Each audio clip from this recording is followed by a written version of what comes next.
Hello friends and fellow Simmer historians, welcome back to my Victorian Sims challenge. We are here with the Price family, and as always, well, as now always, you can check the description down below and find the family tree for the Price household. But for a quick summary, we have Ada Margaret Price, the matriarch of the household. Her late husband is no longer with us. And then her son, Marcus, daughter-in-law and married to Marcus, Delphine, formerly Delphine Holloway. And as you can see, they are working on generation 3, which is really exciting. And then we have little Leonora Catherine Price, which is the first of generation 3 in this household. And we've got one of the daughters living with us. So Sophronia Gale Price is still here. We call her Sophie. This is probably the last episode we'll actually see her in the household. So it is little Leonora's birthday. She's aging up into a toddler. And Ada Price gets the honors for that as doting grandmother.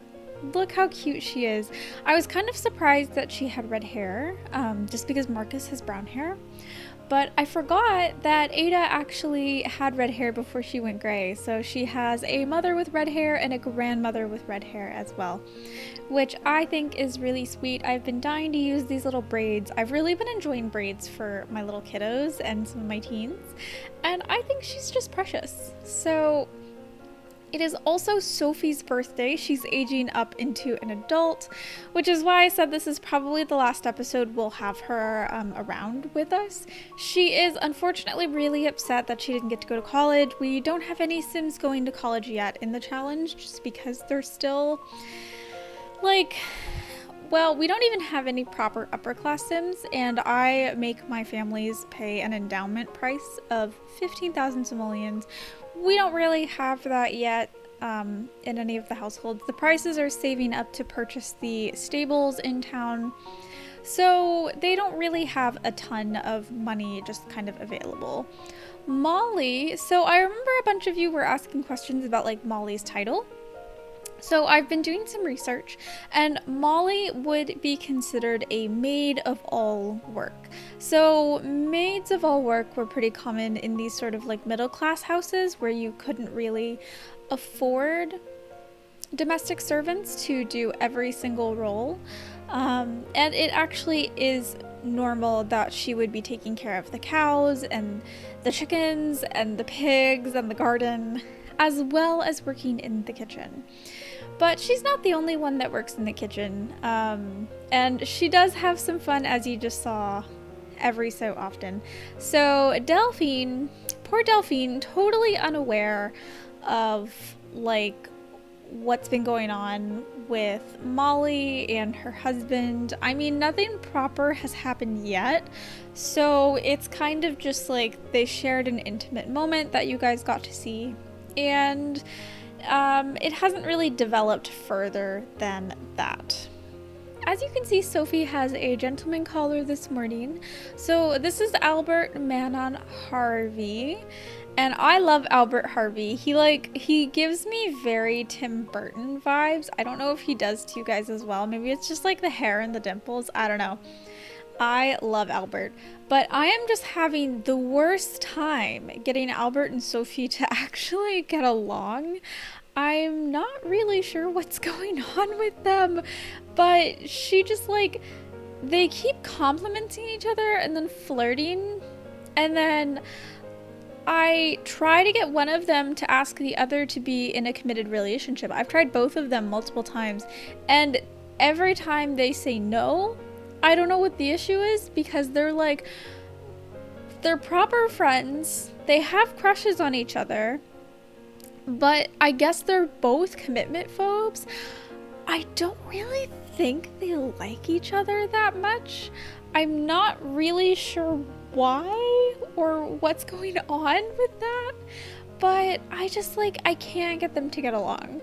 And because the flu just, God, it won't go away. I'm losing my mind a little bit with the flu in this game. I mean, I know that it's realistic that my Sims would be sick often, but yeah, so Molly has the flu again, so Sophie put on her apron and she is helping out in the kitchen and having a jolly old time with it. Sophie does enjoy cooking. And so it is bright and early the next morning. I decide to send Ada and Marcus to the butcher shop, and it's look at the twinkling stars and everything. Gosh, I love the mods that help with the aesthetics of this game. It's just so lovely. So here we are. I think it's like 5 or 6 a.m. It's still dark at the butcher's price, and we've got a little bit of restocking to do, but mostly I just wanted to show you guys that we are still working on this in the background. But meanwhile at home, Sophie is taking up some of the free time that she has left in the household and working on the piano. I don't think Sophie really wants to get married very quickly. She's living in the household with a family that she loves, and Molly is her best friend despite the fact that she's the maid. Sophie, of course, is the only one that kind of knows there's something weird going on between Marcus and Molly. And up until this episode, Marcus didn't even know that he had feelings for Molly, and now he has a bit of a crush on her. And look at that. He's just like, he's checking her out. I don't know what to do with these two. I know I told you guys I didn't want them to have an affair, but I also tell you constantly that I like to listen to what my Sims want. And Marcus has started checking out Molly of his own volition, and Molly obviously has been having a lot of aspiration failure because she is a romance sim. And the man she's in love with has, until this point, been entirely, like, unrequited. So it's really hard. Delphine has no clue what's going on. She is tending to her books. So Delphine is pregnant again, which means she is kind of, you know, taking it easy for most of the episode. We don't want to in any way risk losing another baby. So yeah, it's not the best time for her. So I decide to get a bit of a change of scenery for these two, and look at their chaperone, Ada, just catching butterflies outside. She's a great chaperone. She just leaves them alone constantly. She's not even in the same building, although she's not too worried, because, God, it is a pain to get these two to interact with each other. I haven't had this trouble getting a couple together. Oh, finally, they've got a crush on each other. Okay. I guess that's just now happening. But I haven't had this kind of trouble since we had to literally bed to wed Rodney Jung because he refused every single time Nellie made a pass at him. It was so bad. So bad. But I mean, look at Rodney and Nellie now. Like, they're proper friends. I don't think they're particularly romantic, but like, they're good friends and they're fine living together, you know? But these two are just hot and cold. I have the worst time getting them to like proper interact with each other. So, I mean, look at this. He's flirting with her, obviously. She's obviously feeling it, but I guess she just doesn't want to get married. So they decide to kind of go outside. They're like within view of the window, so it's not an ordeal necessarily. I mean, it's not great that they're out here in the dark by themselves, but I figured maybe they just need a little bit of privacy and that's what's going on and why they can't interact properly. But look at this. She is just like straight up rejecting him, and then he is not feeling it. And look at him yawning. Like, that's so passive aggressive. So I think Ada is probably lecturing her daughter a little bit. Like, you should not be out here alone with this gentleman. I can't have this. You're so close to getting married and we're so close to nailing this down, and the Harveys are a good family. Like, you really just need to take it. And so I got up to get a Rice Krispie treat and I totally missed their first kiss. I thought they were just saying goodbye to each other, but apparently they kissed each other when they said goodbye. Oh my god, why are these two the way that they are? Hot and cold, guys. I just can't. I can't. So back at the main household, it is little Leonora's birthday, and she's aging up into a child. She's growing up so fast. It's so cute. I'm so ready for Delphine to have more kids. I think Delphine is a really good mother. Marcus is a little bit absent, which isn't really, you know, that unexpected or that weird, considering the fact that, like, they're upper middle class. It's the 19th century. He runs an estate. It's really not a big deal. And so here we've got our little child, and we are gonna change her hair now into something a little teeny tiny bit more grown up, just because I'm feeling it. And like, her mother's got such pretty hair, and Delphine's sister Victoria has such pretty long hair, so I kind of want the same for their daughter as well. So here we are. We give her a little braid on the back, just kind of like reminiscent of her toddler braids. And yeah, so we give her this kind of cute little puffy dress. I haven't used this dress in game before. I think it's Sato Alice. I'm not totally sure. I have so much custom content, it's hard to keep track. But here she is. I think she looks like such a great mix of both her parents. Like, she's got her dad's nose, I think, and like his skin tone, with her mom's pretty eyes and hair, and I think she's a proper cutie. I can't wait to see how her genetics change and augment as she ages up. But now it is time for Bibbit number 2. I am so excited for Delphine. We'll do random as always. And that face, oh my goodness. What do we have here with the little Bibbit? Okay, I think it's another redhead. Yeah, red hair, blue eyes.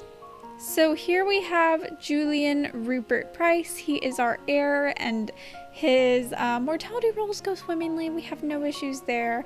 And Marcus comes to greet his little heir. I imagine that Marcus is the type of father that would actually be really happy that he has an heir. So I think he's very, very excited, even though he's just kind of staring blankly because, like, Sims 2 logic. And I love this little image of Leonora playing the piano. It reminds me of Sophie back when Sophie was in braids, just playing the piano in this same kind of vignette. It brings me a lot of joy. I think maybe it's also time that we should add a leaf to the table and turn it around on the other side so there's room for at least 2 to 4 more chairs. Because we have this issue where everyone just kind of ends up standing around the table because there just aren't enough chairs to eat, because we've got a pretty big household. Alternatively, maybe it's time that Molly stops eating meals with the family. I do feel like Molly might be a little bit uncomfortable with the rest of the family given how she feels about Marcus. Like, maybe she is starting to think like, okay, maybe I should be taking a little bit of space from him, just because, like, I don't know.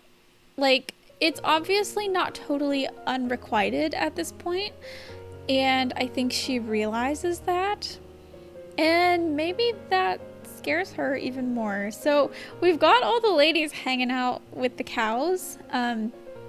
it would be normal for a maid of all work or the milkmaids to milk the cows twice in one day. The milk collected in the morning would be cooled and sieved and then sold as milk, whereas the milk from the second harvest of the day in the evening would be used to churn butter and make cheeses. And oh, look here, it is time for maybe baby number 3, which I am excited about because the Holloways just have such pretty babies, and I'm so happy that we have them in one of our main households. Because the Holloways, like, we actually made them on a Twitch stream ages ago when I was still streaming on Twitch. I've been having some issues with OBS recently. Dude, why are you crying? What is happening? Also, I just loved this cute little picturesque moment, you know, with our little girl playing with her teddy bear until this happens and she starts totally beating up the bear and then snuggling with it simultaneously. This girl is chaos. I have some questions. I do wonder if Leonora kind of senses that something is going on with her dad and Molly, because I see her walking around with the little like X's over Molly's face, so she doesn't really like Molly. I'm not sure why. Okay, what are you two up to? For some reason they're on the second floor, which wouldn't really be appropriate. I don't know why they're on the second floor, but I guess they just kind of needed some space. These two, despite kind of hating each other, like constantly seek out privacy. So I think maybe they just need a little bit of space in order to like each other. So they are canoodling and kissing a little bit, which, come on guys. But I'm just glad to see them actually getting along. Like, there's hope for this marriage after all. I have kind of set up an arranged marriage with them, as you've probably guessed. And I honestly thought it would be going easier. But it's not. It's fine. And Marcus is obviously a little bit confused about what to do with his life. We see him worrying quite a lot. So that's kind of unfortunate for him. But, like, he deserves it. He's cheating on like the most beautiful girl in the neighborhood, so it is what it is. And so the household, you know, it carries on. Molly still does her work and keeps up with the kitchen. And Albert, you're totally ignoring the girl you're courting and like kind of trying to flirt with Delphine and then crying. This man cries so much.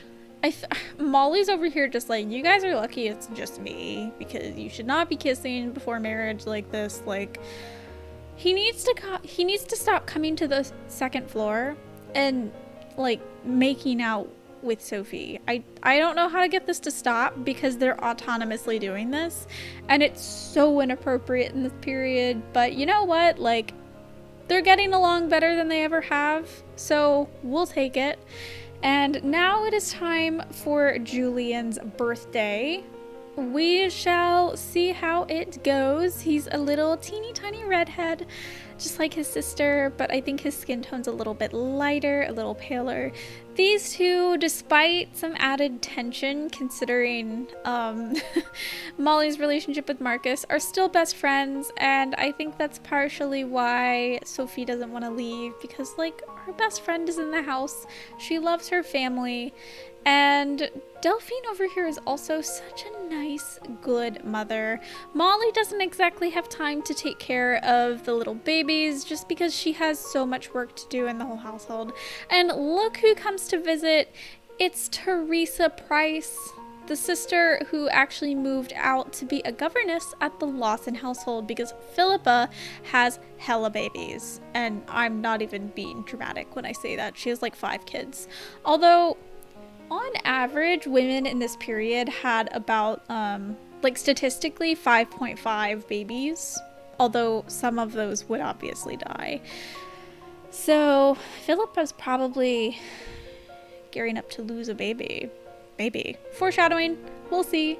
We'll see. But anyways, so I think Sophie here is kind of like, Mom, I don't want to move out. I'm not ready. And Ada's like, you're literally an adult. Most of your siblings moved out when they were still teenagers.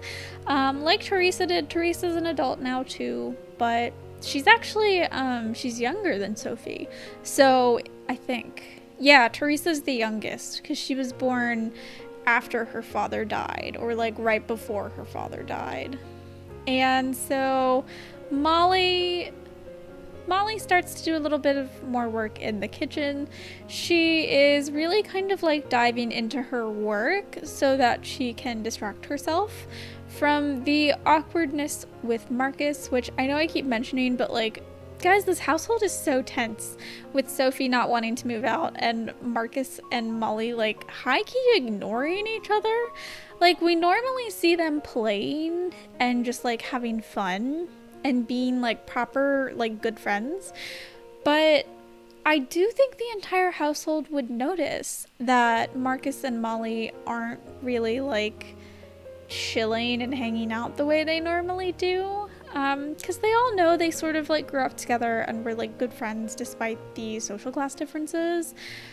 But yeah, we really need to expand that table. This is getting a bit silly. So here is little Julian Rupert as a cute little toddler. I think he's adorable. He's such a good mix of his parents.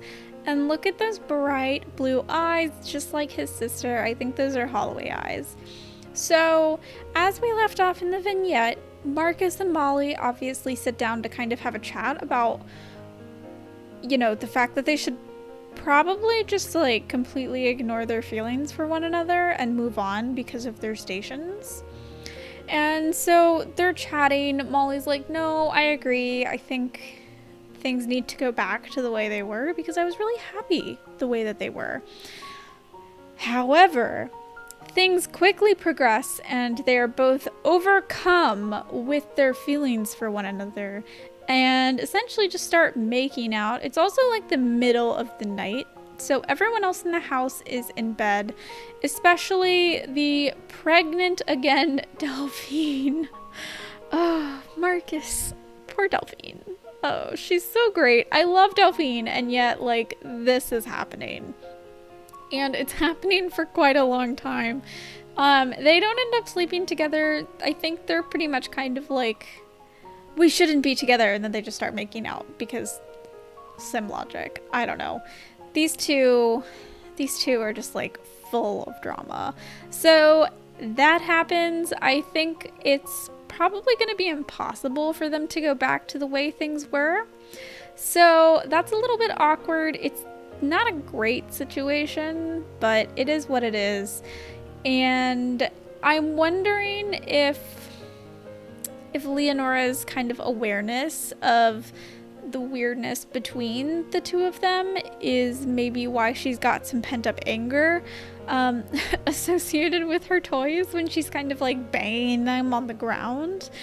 But cute little Julian has no idea what's happening. He is the happiest little toddler, and I just love watching him play with all of his toys and having a grand old time. He is just such a cutie, even chewing on his toys. And so I did kind of want to show you a little bit about the butchering. So you take these live animals and you select slaughter animal. So he brought in the chickens he's gonna slaughter. He is slaughtering like 8 or 9 chickens. I didn't count, bad at math. Probably should have, that's okay. And then we actually decided to get a butchering board at home as well, just to kind of make things a little bit easier so he doesn't have to go to the store lot to butcher any animals. So he can do a little preparation here. And so he butchers a bunch of chickens. You get a package that is in their inventory, and then you can take that package out of their inventory. I didn't shoot this. And select it, and I think it's like open contents, and you get a ton of stuff. The Plum Bob Keep really showed up for this mod, because you get like animal blood and chicken bones and like bags of feathers and rennet and all sorts of stuff. And the rennet is great because it can be used in cheese making. So the Sully household does a lot of the cheese making. We really only do like milk and cheeses. Well, we really only do milk in the Price household, whereas the Sullys mostly do cheese. They've got a ton more cows than the Prices have. And so the Sullys will buy rennet from the Price butcher shop. So I think it's a really fun mod. I just wanted to show you a little bit about it because it's fun. It also is really confusing on the other hand, because you do need like elevated like body or mechanical skill or something like that. And it took me a long time to realize that. So we have an exciting thing happening. It is Sophie's wedding. She has a lot of feelings about it, none of which are particularly positive, but we do have a decked out church and she looks positively beautiful. And I think Albert is actually really handsome as well, so it's kind of a shame that they don't really get along, but maybe they'll have like a really fiery relationship where they're just like fighting a lot and then like making up romantically, if you know what I mean. And at the very least, Albert is very excited to be marrying into wealth. The Harveys are proper lower middle class, so it's not like the best marriage for Sophie, but like it's what they could make do. We're sort of at the end of marrying off generation 2, so there aren't a ton of options, but I also like Albert's one of my favorite Sims, and I think Sophie is beautiful, so I was really hoping that they would get along a little bit better, but they're not. So it's time to cut the cake. We do have a bit of a cockroach issue outside of the church that people are freaking out about. That's probably why everyone's sick all the time. And I have a feeling that Sophie is the type to just smash this cake right in his face. I think she's been waiting to do that, at the very least, to take out some of her frustration about how many times he rejected her. Honestly, I wasn't even sure that this wedding was gonna happen given their hot and cold experience with each other, but it does. It manages to happen, and you know, everyone's happy. I do think they're going to have maybe a good life together. I hope. I want Sophie to be happy. She's really one of my favorite Sims, and I've loved how she is just best friends with the maid. I think she's a really great example of these interstation friendships and relationships that can happen. Although I guess Marcus is also a good example of that as well, but it's fine. It's fine. We'll sweep that under the rug. And it is now time for Sophie and Albert to move out. So Albert has a cute little cottage on the outskirts of town, right by the woods, that he has purchased for them. But before we go visit that, it is time for more babies. I am so excited for more little babies, because as I've said before, Holloway babies are adorable. So we'll do random and 2 babies. So that could be anywhere between 2 and 4. Oh God, I'm not ready for quadruplets. Please don't be quadruplets. So it's 2 babies, thank God. And we have 2 little girls. We've got another little redhead, and she's such a cutie. And next is another little girl. She looks a lot like Marcus, like so much like Marcus. She's got the darker skin and also brown hair and brown eyes. So we're going to go with Lilith Foster Price for our first baby, and Prudence Gardenia for our second baby. So they've now got 4 children, 3 of which we had this episode, so they're in for some chaos. And also, it is, it's our eldest daughter's birthday, so here she is. She's so cute. I think she looks such like a Holloway, which I love, but also like a Holloway combined with the prices. So Leonora's adorable. And now, to end today, I just wanted to show you the cute little cottage that we have for Sophie and Albert on the outskirts of town. They've got a sweet little Victorian garden to have some of their crops. And we've got like a pear tree and an apple tree. So I think they'll be happy together once they settle in and get to know each other more. So that's all for today. Thank you for watching. Don't forget to like and subscribe. I'll see you next time.